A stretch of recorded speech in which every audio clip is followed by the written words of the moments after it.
Welcome to Polish Insights on Global Affairs with PISM Think Tank, a go-to source for expert perspectives on the most pressing developments in world politics and security. I'm your host, Michał Owczarek, and in today's episode, we'll focus on the situation in Iran and its possible implications following the US-Israeli attack on the country. Joining us today is PISM expert Marcin Andrzej Piotrowski. Welcome to the studio. Thank you for inviting me. As we speak into a second week of the combined US-Israeli airstrikes on Iran, it appears like we're going to have a new big war on the globe. Poland's government has so far kept quite a low profile on the conflict, suggesting it is not Poland's war. But I'm wondering whether there's any way Poles could be affected by this conflict, probably protracted one, by this conflict in the Middle East. So I think that, yes, I think this is a wise approach that we are taking, as you put it, low profile. So we are essentially not supporting the Iranian regime, but with many doubts also from the point of view of international law. We are not very enthusiastic and supportive for the military operation, as you put it, also combined Israeli-US operations. But of course, this war may have a global implication. We already see impact on the economic situation, especially in the oil and LNG markets. So it's clearly taken into account that for many decades we tried to diversify our import of fuels. So it's clear that we might be impacted in this economic sense. The second interest here, which is clear, and Polish government even weeks before the war tried to warn Polish citizens, is the issue of, firstly, huge touristic movement in the Gulf countries, in the Arab Gulf countries. So a lot of this, I would put it that Emirates, other places on this side of the Gulf, they become kind of Middle Eastern Las Vegas, and very attractive for many Polish young people, but also some celebrities. So now, despite of this warning, a lot of people of our citizens seems to be very surprised by the development of the situation. And of course, there is another impact on the tourist and also economic issues or interests of Poland, is the issue of the air transit between the Europe and the Far Eastern countries, because the Emirates, other Arab Gulf countries, become in the last 2 decades important hub for the transit and the air corridor to the Far Eastern countries. So this is clearly now what we are seeing the last few days, the government, even engagement of our military, of our air transport to evacuate Poles from the Gulf countries. So this is clearly something which also is a very hot topic in Polish media and for much more Poles than, let's say, a year ago. And of course, the thing which is last for me, but not least, the issue of the impact of this war or implications for the Russia aggression against the Ukraine. And what if, at a certain moment, President Trump would like to request Poland's help in this conflict by, for example, providing some troops for, let's say, a land operation? What's the likelihood of that? And what then could Poland refuse? Especially that Trump complained that in Afghanistan, allies stayed a little back from the front lines. I'm not the spokesperson for Polish government, so I think that would be, this is a hypothetical but a tough situation, such a request. But I would say that, firstly, I don't think that we will see and there is the misunderstanding what probably Mr. Trump and his other officials are thinking, meaning with the boots on the ground, with so-called boots on the ground and land operation. Because I think that even if the situation, even if the United States will lose the control let's say, escalation control of the situation. So still, I'm very skeptical that this is something which will be recommended by the US military to put some kind of intervention and this, be it Afghanistan or Iraqi invasion scenario. So I can expect much more and also very risky short special operation forces raids in Iran, be it on its oil infrastructure or maybe nuclear infrastructure, but I don't foresee demand for the some coalition of the willing with the huge intervention or invasion forces or occupation even forces. So we should be careful. We have seen that many rational warnings and analyses were dismissed by Mr. Trump, but still I don't think that this type of invasion like Iraq is ahead of us. So I don't think that Poland will be in such a tough position. And you mentioned these comments about the allies in Afghanistan. So I think that the mood in Poland now is that we will be very careful as a public opinion and society, not only decision makers. We will be very careful with any engagement, future engagement, military engagement of land forces or even special forces in the Middle East. We have the conventional high-intensity conflict between Russia and Ukraine. We are potentially also threatened.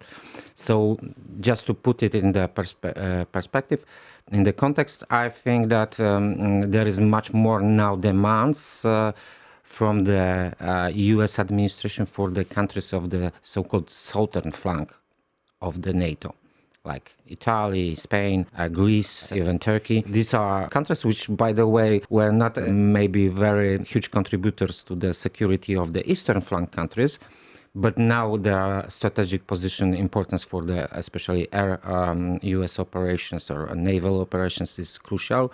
So I think that maybe not in public, but the coordination now and the importance of these countries of southern flank is more urgent for the US administration. Now let me get back for a while to the moment the US and Israel actually attacked Iran last weekend. I mean, not last, but like 10 days ago. The US said the strikes were necessary to put an end to Iran's nuclear ambitions and to resolve, in quotation marks, resolve, of course, 25-year, you said 50-year-old standoff over its nuclear program. Are you convinced by this narrative? Firstly, I wasn't convinced last year, and I'm not convinced this year. Because, and here I don't think we have time for the so just to cut the long story short. deconstruct all technical issues and devil is in details here. But the issue is that second Trump administration started at the beginning of last year diplomatic negotiations with Iran, claiming that it's capable to have the much better nuclear deal with Iran than the Obama administration. This is a so-called JCPOA agreement from 2015. So, and Mr. Trump withdrew the U.S. participation in this agreement in 2018. And since 2018, we have again the nuclear issue as a hot topic and priority in U.S. policy. But the thing is that last year, the Israel had very different intelligence estimate of the threat, potential nuclear threat from the Iran than the U.S., than the American intelligence community. And now I think we have a repeat of this. And again, there is no evidence that Iranians restarted their secret military nuclear program. And the thing is that, again, like in last year, Israel took the initiative and started the operations. So this is not like in last year. Not the U.S. participation, even if this is impressing huge scale. So still, this is not the after so-called interagency process of agreeing, the consulting with different departments like Department of State. As I stressed, very different opinions and estimates by the different U.S. intelligence agencies. And we see that essentially my interpretation, my understanding of the Israel is that it started because was concerned that again there are some prospects for maybe some kind of nuclear deal between the United States and Iran. And from the point of view of Israel, I would say that nuclear threat, which was perceived as an existential threat to the state of Israel, but is not now maybe something which is present, which is urgent. I think that the priority of the Israel is to eliminate or degrade the ballistic missile arsenal. But don't you think that these latest attacks could backfire because instead of like preventing the nuclear program of Iran, they could drive the regime into making a secret bomb, because this validates the argument that only having a nuclear weapon we can survive. I mean, from the perspective of Iran's regime. Exactly, because this is, as everything in Iran, is very complicated. To simplify the long, almost 5 decades of the Iranian nuclear program, it started during the Shah Reza Pahlavi. In my interpretation, and I wrote a huge report on history of the Iranian nuclear program.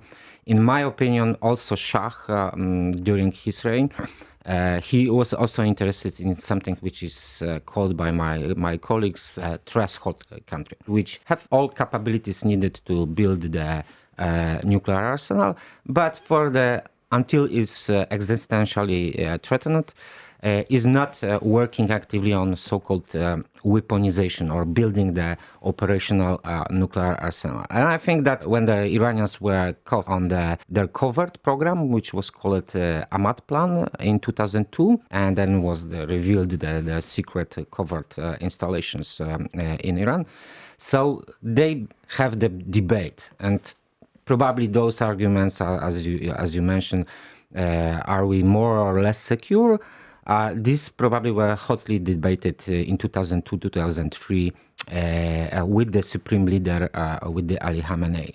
And in 2003, after the US invasion of Iraq, also in some small circle of the Iranian decision makers, they decided that we need to stop the work on the warhead, on the weaponization, but we will continue to work on the fissile material, on the production this in industrial scale, on almost overt way, and we will continue to work on the third element of the nuclear arsenal, ballistic missiles. As I said, they stopped the work on the warheads, on the weaponization, but they still have this threshold status. They have some flexibility in their options because they could go, like with Obama, with the nuclear deal and to get the relief of the economic sanctions. But they could also, having much more enriched uranium and on higher levels, they could also go very quickly to having the real nuclear arsenal. So this was something which I think was approved by Ali Khamenei. And my joke was that till the natural death of the Ali Khamenei, that they will continue with this status. And probably they will go for the diplomatic solution to have also the relaxation of the huge economic problems of the regime, but they could go also with building the actual nuclear bomb. And the debate changed in Tehran, what we see from the open sources from the media.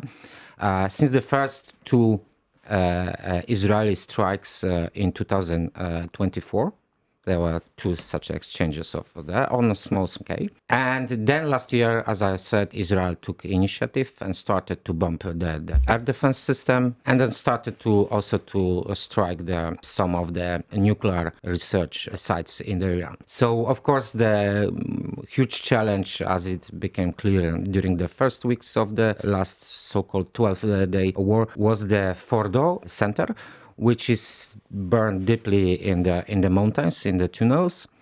And it was necessary to use the US strategic bombers to bomb this installation. But even after this last year, 12 days war, still there was Khamenei Senior was alive. I also, with other experts, was concerned that they may sprint to the nuclear arsenal.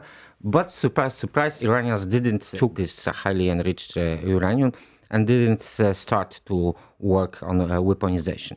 So I think that nothing changed since last year. Moreover, it was even more hard to restart the military program, weaponization of the uranium. But the thing is that now Ali Khamenei was killed in Israeli strike, and it seems that the next supreme leader of the Iran is one of his son, Mojtaba Khamenei, and from which is a huge guesstimate.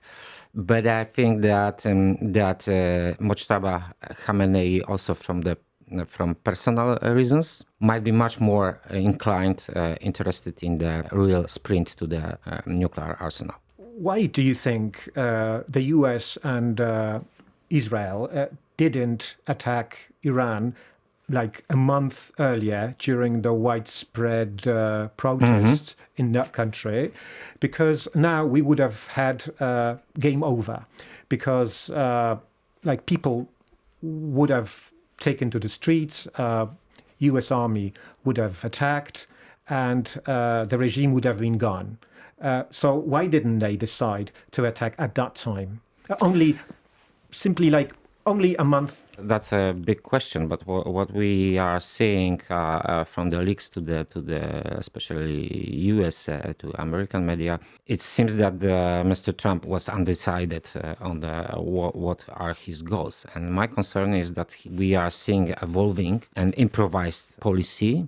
We are seeing improvised also from the military point of view. They are professional, no doubt. I'm also impressed by the US and Israeli intelligence capabilities. But I must stress that there is still lack of coherent policy for what reasons and what are the priorities of the United States. Because if I would be Israeli politician or military planner, so I would say my priorities are ballistic missiles to degrade this threat, and to also maximize destabilization of the regime especially after those wave of protests in Iran. So now, which is against pure speculation, but now it seems that a regime survived the first show the resilience for the first 10 days of the operation.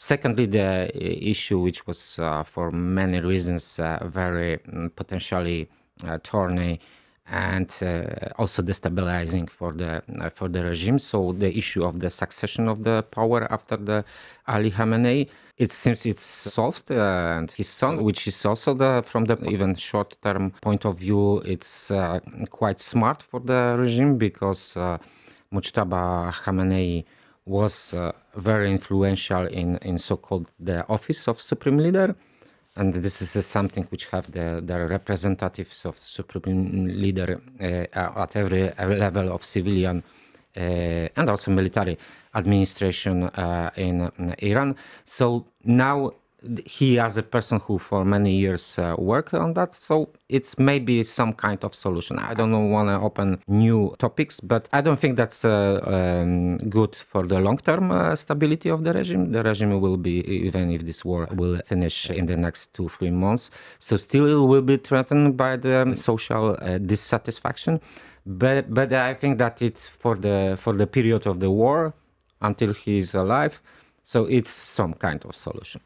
And now, coming back to the Mr. Trump, we have seen that what the U.S. military generals and U.S. intelligence was not advising the some kind of short or symbolic strike on the Iranian regime in January this year, because they expected that there is too much risk of escalation. Probably the calculus on the side of Mr. Trump was that if I get the armada, as he put it, if I get such a huge military presence in the Middle East, so probably the Iranians will be more flexible in the nuclear negotiations. And It seems that that this calculation is fake.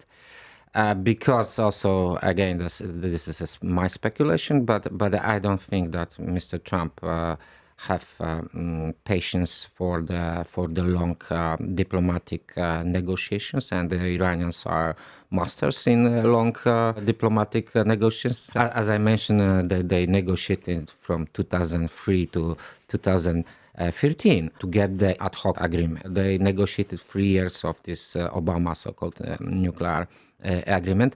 So I think it's probably Mr. Trump is patient only with Mr. Putin in this so-called Ukrainian-Russian negotiations. So I think that we have the perfect storm from many very explosive, let's say, factors which influence this decision and this war.